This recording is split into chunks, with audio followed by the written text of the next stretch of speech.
आप देख रहे हैं कहानी कुर्सी की। एक तरफ पूरा देश राममयी, 22 तारीख के उस कार्यक्रम को अयोध्या में देश दुनिया में करोड़ों लोगों ने देखा। कल 5 लाख भक्तों ने भगवान राम के अयोध्या में मंदिर में दर्शन किए। भक्तों की उतरी भीड़ आज भी लगभग दिखाई दे रही है। और दूसरी तरफ राहुल गांधी कहते हैं कि देश में कोई राम लहर जैसी चीज नहीं है। कांग्रेस के नेता वीरप्पा मोइली तो प्रधानमंत्री मोदी के उपवास पर ही सवाल उठा रहे हैं। समाजवादी पार्टी के नेता स्वामी प्रसाद मौर्य ने प्राण प्रतिष्ठा समारोह को बीजेपी का ड्रामा बता दिया।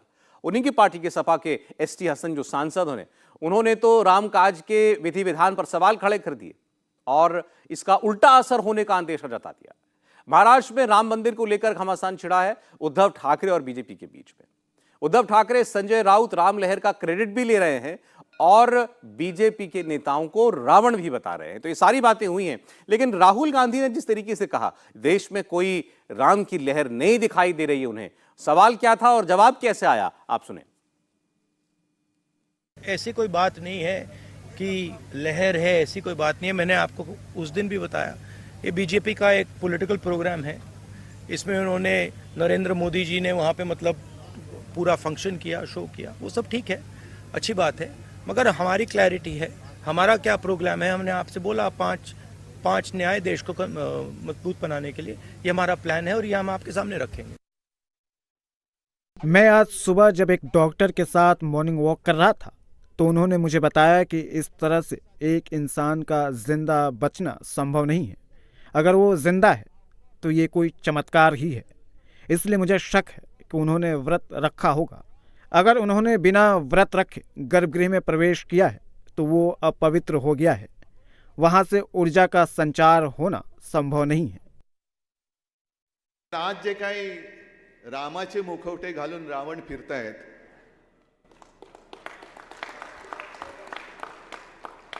त्यांचे मुखवटे फाडे। आज राम मंदिर उभं राहूच शकलं नसतं। आज तुम्ही तिकडे जे काही जाऊन बसलात ते केवळ आणि केवळ त्यावेळेला हे तेज महाराष्ट्राच्या मातीत जन्माला आलं म्हणून आणि म्हणूनच, नाहीतर हे कोणाही येरागाबाळ्याचं काम नव्हतं। पण मी 2018 मध्ये नोव्हेंबरमध्ये गेलो होतो, त्याच्यानंतर थंड बस्त्यात पडलेला हा जो विषय होता अचानक वरती आला आणि पुढचं वर्ष पूर्ण होण्याच्या आत माननीय सर्वोच्च न्यायालयाने राम जन्मभूमीचा निकाल दिला।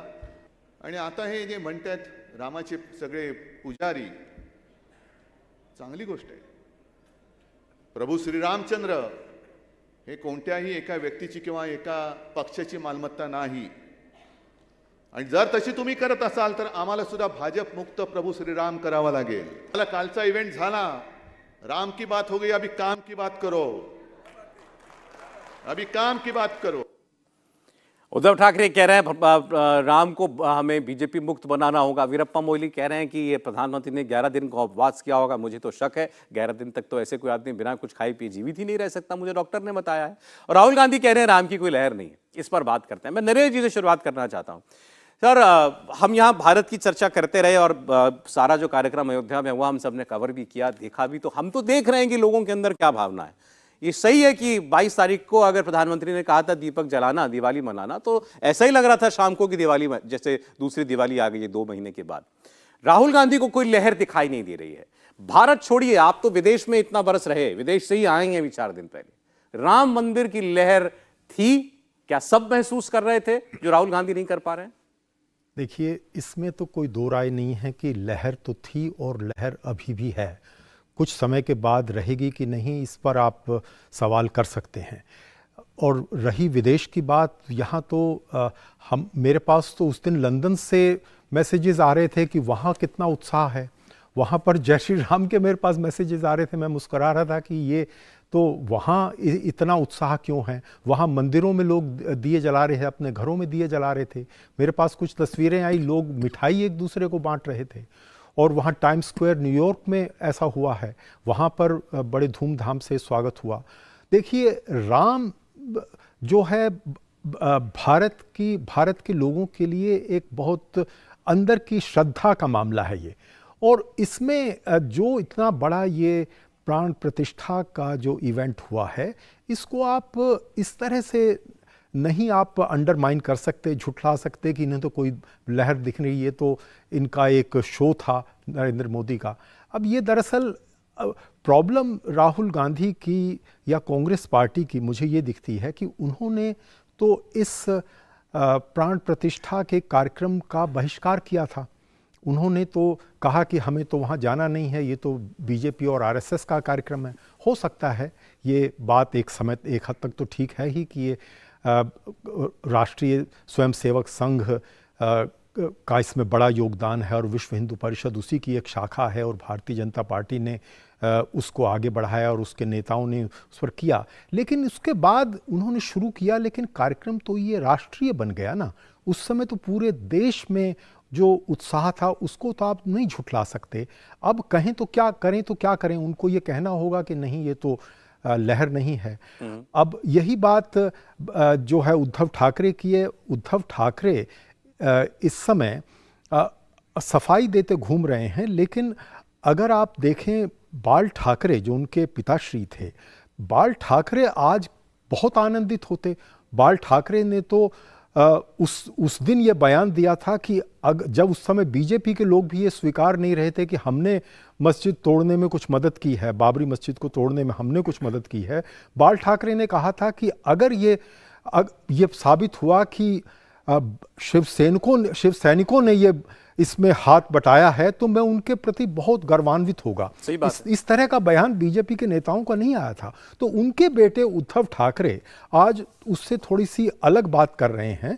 तो मैं समझता हूं कि उनको अपना राजनीतिक आधार की इस मामले में चिंता हो, शायद उनकी राजनीतिक मजबूरी भी है ये। बस इस वक्त जो आप तस्वीर भगवंत मान की देख रहे हैं, मैं उसके बारे में दर्शकों को बता दूं।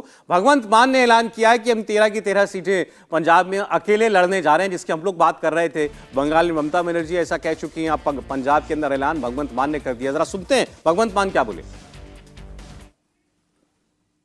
My respects to Mahatma Gandhi as cabinet the meeting ਚ ਲੈ ਗਏ ਨੇ ਉਹਨਾਂ ਨੂੰ ਪੂਰੀ ਦੁਨੀਆ ਦੀਆਂ ਅੱਖਾਂ ਤੇ ਕੰਨਾਂ ਤੱਕ ਪਹੁੰਚਾਉਣ ਲਈ ਇੱਥੇ ਪਹੁੰਚੇ ਹੋ। ਸਾਰਿਆਂ ਦਾ ਬਹੁਤ-ਬਹੁਤ ਸਵਾਗਤ ਹੈ। ਪਹਿਲਾਂ ਮੈਂ ਦੱਸ ਦੇਣਾ ਕਿ ਅੱਜ ਕੀ ਫੈਸਲੇ ਹੋਏ ਨੇ ਤੇ ਉਸ ਤੋਂ ਬਾਅਦ ਜੋ ਵੀ ਤੁਸੀਂ ਪੁੱਛਣਾ ਚਾਹੁੰਦੇ ਹੋ। ਅੱਜ ਪੰਜਾਬ ਦੇ ਵਿੱਚ ਕੈਬਨਿਟ ਜਿਹੜੀ ਹੈ ਉਹਦੀ ਮੀਟਿੰਗ ਹੋਈ, ਅਹਿਮ ਮੀਟਿੰਗ ਸੀ ਬਹੁਤ, ਕਿਉਂਕਿ ਅੱਗੇ ਬਜਟ ਆ ਰਿਹਾ ਹੈ। ਇਸ ਕਰਕੇ ਬਹੁਤ ਸਾਰੀਆਂ ਜਿਹੜੀਆਂ ਚੀਜ਼ਾਂ ਨੇ ਉਹ ਬਜਟ ਤੋਂ ਪਹਿਲਾਂ ਦੇਖਣਾ ਹੈ ਕਿ ਉਸ ਨੂੰ ਕਿੰਨਾ ਬਜਟ ਰੱਖਣਾ ਹੈ, ਕਿੰਨਾ ਉਹਦੇ ਵਾਸਤੇ ਅਵੇਲੇਬਿਲਟੀ ਹੈਗੀ ਹੈ, ਸਭ ਕੁਝ। ਸਭ ਤੋਂ ਪਹਿਲਾਂ ਤਾਂ ਜਿੰਨੇ ਵੀ ਰਾਸ਼ਨ ਕਾਰਡ ਜਿਹੜੇ लगभग 10,77,000 कार्ड ऐसे ने। भगवंत मान बता रहे हैं कि क्या पॉलिटिकल फैसले उनकी पार्टी ने किए हैं वो भी वो बता रहे हैं। साथ में उन्होंने खुलकर कहा है कि हम सभी 13 सीटों पर चुनाव लड़ रहे हैं। उन्होंने जो 2 लाइन में बोला कि पंजाब बनेगा हीरो, नतीजा आएगा 13/0, मतलब 13 की 13 सीटें उनकी पार्टी जीतने जा रही है। इससे पहले जब ये बातें पहली बार नहीं, पहले भी कह चुके हैं, लेकिन तब लगता था कि चलिए अभी सीट बंटवारे की बात फाइनल नहीं हुई होगी। लेकिन अब उन्होंने औपचारिक तौर पर इसका ऐलान कर दिया कि पंजाब के अंदर उनकी पार्टी अकेले चुनाव लड़ेगी और जीतेगी। इससे पहले उन्होंने एक बार मीडिया कर्मियों के सामने कांग्रेस पार्टी पर तंज कसते हुए कहा था कि अगर कोई मां अपने बच्चे को सबसे छोटी कहानी सुनाना चाहे तो कह सकती है एक थी कांग्रेस, जिसका जवाब कांग्रेस पार्टी के नेताओं ने कहकर दिया था कि एक था जोकर। भगवंत मान को जोकर बताया था। लेकिन अब ये बयानबाजियों से ऊपर उठ गई है। अब आम आदमी पार्टी ने खुलकर ऐलान कर दिया कि पंजाब में कोई गठबंधन नहीं है। इंडिया गठबंधन दिल्ली में होगा नहीं होगा ये अलग विषय है, पंजाब में कम से कम नहीं होने जा रहा है। पंजाब में आम आदमी पार्टी अलग लड़ेगी, कांग्रेस पार्टी अलग चुनाव लड़ेगी। तो बंगाल में जो ऐलान ममता बनर्जी कर चुकी है, उसके बाद पंजाब, अब ये तय माने कि इन दोनों राज्यों में गठबंधन टूट चुका है। कांग्रेस पार्टी और उसके सहयोगी दल अलग चुनाव लड़ रहे हैं। जो एग्जैक्ट बयान भगवंत मान ने जो कहा है वो आपको हम सुनवाएंगे। लेकिन हर्षवर्धन जी, रिएक्शन तो आ गया आम आदमी पार्टी का क्लियर। नहीं, देखिए, अगर इसके बावजूद कि अरविंद जी इतनी सांसत में है, भगवंत मान ने प्रेस कॉन्फ्रेंस करके बता दिया कि नहीं लड़ेंगे साथ, तो इसका मतलब ये हुआ कि कांग्रेस के साथ जाने से उसकी किसी सहयोगी को कुछ मिलने वाला है, ऐसा नहीं लग रहा है। सबको लग रहा है कांग्रेस का हाथ हमारे साथ आएगा तो कुछ ले भले लेगा, हमारी जो जेब में बचा खुचा होगा हमको कुछ जेब में डाल के नहीं जाएगा। देखिए, तो कांग्रेस हालांकि लोग ये कह रहे हैं कि पंजाब का मामला केरल जैसा है, जहां बीजेपी का कोई जनाधार नहीं है, तो इन दोनों पार्टियों को समझौता करके कोई फायदा भी नहीं है, बीजेपी प्लेयर ही नहीं है। लेकिन बीजेपी के लिए यही सबसे लाभ की वजह है। अगर कांग्रेस पार्टी और आम आदमी पार्टी एक दूसरे के सामने लड़ते हैं, और अगर, क्योंकि अगर मैं इसलिए लगा रहा हूं कि अभी कुछ तय नहीं है, अगर अंतिम समय में भारतीय जनता पार्टी और अकाली दल का गठजोड़ फिर से हो जाता है तो कांग्रेस पार्टी और आम आदमी पार्टी के लिए मुश्किलें बढ़ेंगी। भारतीय जनता पार्टी तो वैसे भी पंजाब में बहुत कुछ मान कर नहीं चल रही। अब इसका लेकिन दूसरा पहलू है, अगर पंजाब में 13 की 13 आम आदमी पार्टी लड़ेगी तो क्या 7 में से फिर कांग्रेस कहेगी कि हम आपको दे देंगे? मुझे नहीं लगता। तो इस निर्णय को, अगर ये निर्णय आगे जाता है तो इसको 20 सीटों के तौर पर देखना चाहिए। भारतीय जनता पार्टी के लिए 7 की 7 सीटें फिर से एक तरह से कहें कि ये जो भगवंत मान निर्णय ले रहे हैं भाजपा की झोली में डालने जैसा। मतलब पंजाब में अलायंस नहीं होगा तो दिल्ली में भी नहीं होगा, 100% नहीं होगा। यह संभव नहीं है कि एक राज्य में नहीं हो और दूसरे राज्य में हो। और केरल और पश्चिम बंगाल, इसकी तुलना नहीं की जा सकती है। केरल पश्चिम बंगाल एकदम मामला अलग है। यहां भारतीय जनता पार्टी और अकाली दल प्लेयर हैं उतने बड़े। दूसरी जो बड़ी चीज है कि पश्चिम बंगाल में एकदम शून्य हो गए थे, वहां कोई गुंजाइश नहीं बच रही थी और वहां भाजपा नहीं ममता बनर्जी से लड़ रहे थे। यह भी एक बड़ी चीज है। समीर जी, निश्चित रूप से मुझे लग रहा है कि दिल्ली में भी अब गठबंधन नहीं होगा। दिल्ली के अलावा गुजरात में भी या हरियाणा में जो आम आदमी पार्टी से बातचीत चल रही थी गठबंधन की, अब यह तय है कि आम आदमी पार्टी इस गठबंधन से बाहर हो चुकी है। इसका औपचारिक ऐलान कर दिया है। हालांकि 15 का सिर्फ पंजाब के लिए भगवंत मान ने घोषणा की है, लेकिन यह है कि दिल्ली में भी अब आम आदमी पार्टी और कांग्रेस का गठबंधन नहीं होगा। ममता बनर्जी पहले ही घोषणा कर चुकी है। मुझे लग रहा है आने वाले दिनों में 2-3 और दल ऐसे हैं जो ये घोषणा कर सकते हैं कि हम इंडी गठबंधन का हिस्सा नहीं है, अलग चुनाव लड़ने वाले। हो सकता है उद्धव ठाकरे भी 2-4 दिन के अंदर बात की घोषणा करें कि हम महाराष्ट्र की 23 सीटों पर अलग चुनाव लड़ेंगे, जिन 23 सीटों पर हमारा किसी पार्टी के साथ कोई गठबंधन नहीं होगा। अब अगर केजरीवाल इस गठबंधन से बाहर हो रहे हैं, ममता बनर्जी ने अगर घोषणा कर दी है, अखिलेश यादव कांग्रेस को बहुत ज्यादा स्पेस देने के लिए तैयार नहीं है, तो यह तय मान लीजिए कि इस इंडिया गठबंधन का कोई अस्तित्व नहीं है, कोई भविष्य नहीं होने वाला है। यह गठबंधन अब टूट चुका है और सब दल, मुझे लग रहा है, ये अलग अलग लड़ेंगे। अब इस गठबंधन को गंभीरता से लेने के लिए किसी को जरूरत नहीं है। मैं फिर कह रहा हूं कि पंजाब में अलग अलग लड़ना ये अफोर्ड कर सकती हैं दोनों पार्टियां। क्या इसका मतलब ये यहां तक कहना कि भाई गठबंधन टूट गया, बिखर गया, कोई मतलब अस्तित्व नहीं रह गया, ऐसा सुमीर जी ने कहा, ठीक होगा? देखिए, 2 चीज़ें हैं इसमें। देखिए, पंजाब को अगर हम समझते हैं तो पंजाब में बीजेपी जो है वो शहरों की पार्टी है और अकाली दल जो है उसका इनरोड्स जो हैं वो गांव-गांव तक है। तो अगर दोनों मिलते हैं तो एक बड़ी फोर्स बनती है। लेकिन कांग्रेस और आप जो हैं, इनका पैन पंजाब अगर कहें, गांव में भी और शहरों में भी आधार है, और आपका भी है और कांग्रेस का भी है। तो एक दूसरे के वोट जो हैं कांग्रेस और आप जरूर काटेंगे। अगर वहां पे ऐसा गठबंधन नहीं होता है तो वो जरूर काटेंगे, और ऐसे में बीजेपी और अकाली दल अगर साथ आते हैं तो उनको फायदा होने की पूरी संभावना है।